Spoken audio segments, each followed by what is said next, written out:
শিক্ষাৰ্থীসকল, আবেদনৰ চতুৰ্থটি তথা শেষৰটি ভাগ তোমালোকলৈ আগবঢ়াবলৈ লৈছোঁ। যিসকল শিক্ষাৰ্থীয়ে আবেদনৰ প্ৰথম তিনিটা ভিডিঅ' চোৱা নাই, তেওঁলোকে আবেদন বিষয়ক সম্পূৰ্ণ কথাখিনি জানিবলৈ ভিডিঅ' তিনিটা চাবা। লিংককেইটা ডেছক্ৰিপশ্যনত দিয়া আছে। আগৰ ভিডিঅ'টোত তোমালোকক দুখন আবেদনৰ আৰ্হি প্ৰস্তুত কৰিবলৈ দিছিলোঁ। এই ভিডিঅ'টোত সেই আবেদন দুখনৰ বিষয়ে আৰু আবেদন বিষয়ক কিছু কথা আলোচনা কৰিবলৈ লৈছোঁ। প্ৰথম প্ৰশ্নটি আছিল, বিদ্যালয়ৰ খেল সম্পাদক হিচাপে বিদ্যালয়ত খেলৰ সা সুবিধা বৃদ্ধিৰ বাবে অনুৰোধ জনাই অধ্যক্ষলৈ এখন আবেদন লিখা। আবেদনখন লিখিবলৈ আৰম্ভ কৰোঁ আহাচোন। প্ৰথম কথাখিনি একেই। প্ৰতি মাননীয় অধ্যক্ষ মহোদয়, যিহেতু অধ্যক্ষক সম্বোধন কৰিবলৈ দিয়া আছে, গতিকে আমি অধ্যক্ষক সম্বোধন কৰি ল'লোঁ। তাৰিখটো লিখি ল'লোঁ। বিদ্যালয়ৰ নাম লিখিব নোৱাৰি, কথাটো তোমালোকে জানাই। এইবাৰ লিখিব লাগিব বিষয়। বিষয়টো প্ৰশ্নত থাকেই, তাৰ পৰাই দিব পাৰি। বিদ্যালয়ৰ খেলৰ সামগ্ৰী বৃদ্ধিৰ বাবে আবেদন। তাৰ পাছত আকৌ সম্বোধন। প্ৰথম কেইটামান শব্দ একেই থাকে। সন্মানপূৰ্বক বিনীত নিবেদন এয়ে যে আমাৰ বিদ্যালয়ৰ খেলৰ সা সামগ্ৰীসমূহৰ পৰিমাণ নিচেই কম।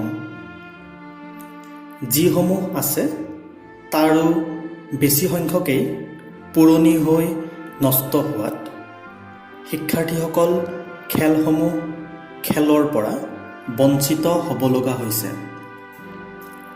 আনহাতে আমাৰ বিদ্যালয়ৰ খেলপথাৰখনো ওখৰা মোখৰা হৈ থকাৰ ফলত সেইখন খেলৰ বাবে অনুপযোগী হৈ পৰিছে।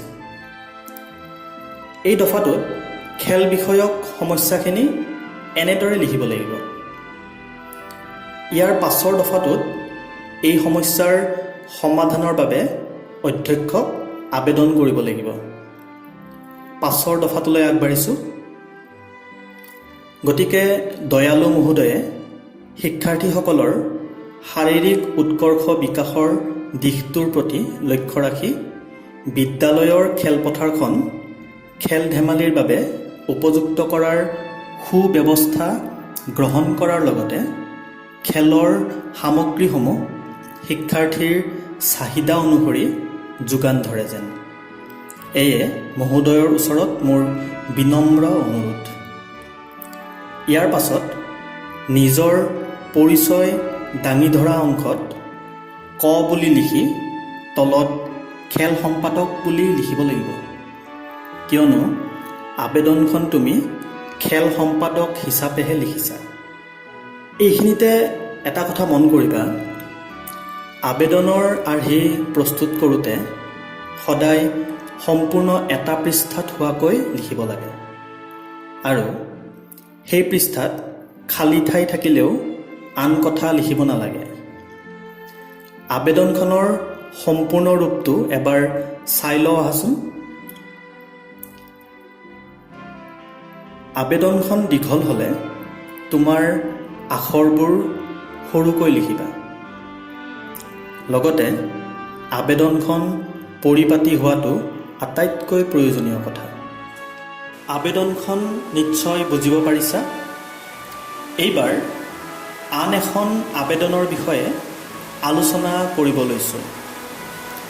প্ৰশ্নটো হ'ল, বিদ্যালয়ত খোৱাপানীৰ নাটনিৰ বিষয়ে অৱগত কৰি বিদ্যালয়ৰ প্ৰধানলৈ এখন আবেদন লিখা। প্ৰথমখিনি একেই। সম্বোধন অধ্যক্ষক কৰিবও পাৰি, প্ৰধান শিক্ষকক কৰিবও পাৰি। যিহেতু প্ৰশ্নত বিদ্যালয় প্ৰধানক আবেদন কৰিব দিয়া হৈছে। এইখন আবেদন শ্ৰেণী শিক্ষকৰ জৰিয়তে অধ্যক্ষলৈ যাব। গতিকে বাক্যটো উল্লেখ কৰিব লাগিব। তাৰ পাছত আবেদনৰ বিষয়বস্তু লিখিব লাগিব। ইয়াৰ পাছত আহিল সম্বোধন। তাৰ পাছত সন্মান সহকাৰে সমস্যাটোৰ কথা অধ্যক্ষক জনাব লাগিব। খোৱা পানীৰ নাটনিৰ ফলত শিক্ষাৰ্থীসকলৰ কি অসুবিধা হৈছে সংক্ষেপে জনাব লাগিব। তাৰ পাছৰ দফাটোত এই সমস্যাটোৰ সমাধানৰ বাবে অধ্যক্ষক প্ৰাৰ্থনা জনালেই আবেদনৰ কথাবস্তুৰ সামৰণি পৰিব। ইয়াৰ পাছত আত্মপৰিচয় অংশত তুমি যে কোনোবা এটা শ্ৰেণীৰ হৈ আবেদন কৰিছা সেই কথাটো লিখিব লাগিব। শ্ৰেণীৰ লগতে শাখাৰ কথাটো উল্লেখ কৰিব পাৰি যদিও আৰ্হিৰ ক্ষেত্ৰত সি বাধ্যতামূলক নহয়। সম্পূৰ্ণ আবেদনখন এবাৰ চাই লওঁ আহাচোন।